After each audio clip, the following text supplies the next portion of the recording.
Hi hello friends, welcome back to new video. ಶ್ರೀಯಸ್ಸು ಶುಭಮಸ್ತು. ಅಭಿ ಮದುವೆಗೆ ತುಳಸಿ ಕಷ್ಟಪಡುತ್ತಿದ್ದರೆ ಶಾರ್ವಲಿ ಪ್ಲಾನ್ ಗೊತ್ತಾ? ಶ್ರೀಯಸ್ಸು ಶುಭಮಸ್ತುಗಳ ದತ್ತನಿಗೆ ವಯಸ್ಸಾಗಿದ್ದರೂ ಕೂಡ ತಾನಿನ್ನು ಯಂಗ್ ಎಂಬಂತೆ ನಡೆದುಕೊಳ್ಳುತ್ತಿದ್ದಾರೆ. ಯಾರು ಅವರನ್ನು ತಾತ ಎಂದು ಕರೆಯಲು ಕೂಡ ಇಷ್ಟಪಡುವುದಿಲ್ಲ ಎಂಬ ತರಹ ಹರೆಯದರಲ್ಲೂ ಆಕ್ಟಿವ್ ಆಗಿರುತ್ತಾರೆ. ದತ್ತನಿಗೆ ಯಾರೇ ತಪ್ಪು ಮಾಡಿದರೂ ತಿದ್ದಿ ಬುದ್ಧಿ ಹೇಳುವಂತೆ ಬಹಳ ಇಷ್ಟ.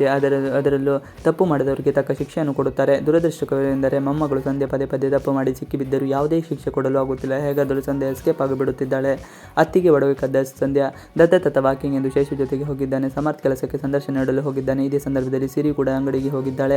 ಇದೇ ಸರಿಯಾದ ಸಮಯ ಎಂದು ತಿಳಿದು ಸಂಧ್ಯಾ ತಾತನ ಕಬೋರ್ಡ್ನಲ್ಲಿ ಒಡವೆ ಕದ್ದಿದ್ದಾಳೆ. ಸಿರಿ ಒಡವೆಗಳನ್ನು ತೆಗೆದುಕೊಂಡು ಹೋಗಿ 3 ಲಕ್ಷ ರೂಪಾಯಿಗೆ ಅಡವಿಟ್ಟಿದ್ದಾಳೆ. ಜೊತೆಗೆ ಅದೇ ರೀತಿಯ ಡೂಪ್ಲಿಕೇಟ್ ಒಡವೆಗಳನ್ನು ಮಾಡಿಸಿಕೊಂಡು ಬಂದು ಮತ್ತದೇ ಜಾಗದಲ್ಲಿ ಇಟ್ಟಿದ್ದಾಳೆ. 3 ಲಕ್ಷ ಹಣ ನಂದಿನಿಗೆ ಕೊಟ್ಟು ಡಬಲ್ ಸೈಡ್ ಪಡೆಯಬೇಕು ಎಂದುಕೊಂಡಿದ್ದಾಳೆ. ತನ್ನ ತವರು ಮನೆಯಲ್ಲೇ ಮತ್ತೆ ಹಣ ಕದಿಯುತ್ತಿದ್ದಾಳೆ. ಸಮರ್ಥ್ಗೆ ಎಲ್ಲೂ ಕೆಲಸ ಸಿಗುತ್ತಿಲ್ಲ. ಸಂಧ್ಯಳನ್ನು ತಾತನ ರೂಮ್ನಲ್ಲಿ ನೋಡಿದ ಸಮರ್ಥ ಅನುಮಾನಗೊಂಡಿದ್ದಾನೆ. ಕಬೋರ್ಡ್ ತೆಗೆದು ಒಡವೆಗಳನ್ನು ಚೆಕ್ ಮಾಡಿದ್ದಾನೆ. ಆದರೆ ಡೂಪ್ಲಿಕೇಟ್ ಒಡವೆಗಳು ಇಟ್ಟಿರುವುದು ತಿಳಿಯದೆ ಒರಿಜಿನಲ್ ಎಂದುಕೊಂಡು ಸುಮ್ಮನಾಗುತ್ತಾನೆ. ಇನ್ನು ಸಮರ್ಥ ಕೆಲಸಕ್ಕೆ ಅಪ್ಲೈ ಮಾಡಿದ ಕಡೆಯಲ್ಲೆಲ್ಲ ಸೆಲೆಕ್ಟ್ ಆಗಿದ್ದಾನೆ. ಆದರೆ ಅವನ ಹಳೆಯ ಕಂಪನಿಯಲ್ಲಿ ತನ್ನ ಬಗ್ಗೆ ಮಾಹಿತಿ ಪಡೆಯಲು ಮುಂದಾದಾಗ ಆಫೀಸ್ನಲ್ಲಿ ಸುಳ್ಳು ಆರೋಪ ಮಾಡುತ್ತಿದ್ದಾರೆ. ಇದರಿಂದ ಸಮರ್ಥ್ಗೆ ಕೆಲಸವೇ ಸಿಗದಂತಾಗಿದೆ. ಎಲ್ಲೇ ಹೋದರೂ ಅಭಿ ಅಡ್ಡಿಯಾಗುತ್ತಿದ್ದಾನೆ. ದೀಪಿಕಾ ಬಳಿ ಮಾತನಾಡಿದ ತುಳಸಿ. ಇತ್ತ ತುಳಸಿಗೆ ಅಭಿ ಮತ್ತು ದೀಪಿಕಾ ಮದುವೆ ಮಾಡಿರುವ ಜವಾಬ್ದಾರಿಯ ಜೊತೆಗೆ ಜನಾರ್ದನನ್ನು ಮದುವೆಗೆ ಒಪ್ಪಿಸುವುದು ದೊಡ್ಡ ಸವಾಲಾಗಿದೆ. ಜನಾರ್ದನ್ ಯಾರ ಮಾತನ್ನು ಕೇಳುತ್ತಿಲ್ಲ. ಈಗ ತುಳಸಿ ವನಜ ಬಳಿ ಮಾತನಾಡಿ ದೀಪಿಕಾಳನ್ನು ಭೇಟಿ ಮಾಡಲು ಹೊರಟಿದ್ದಾನೆ.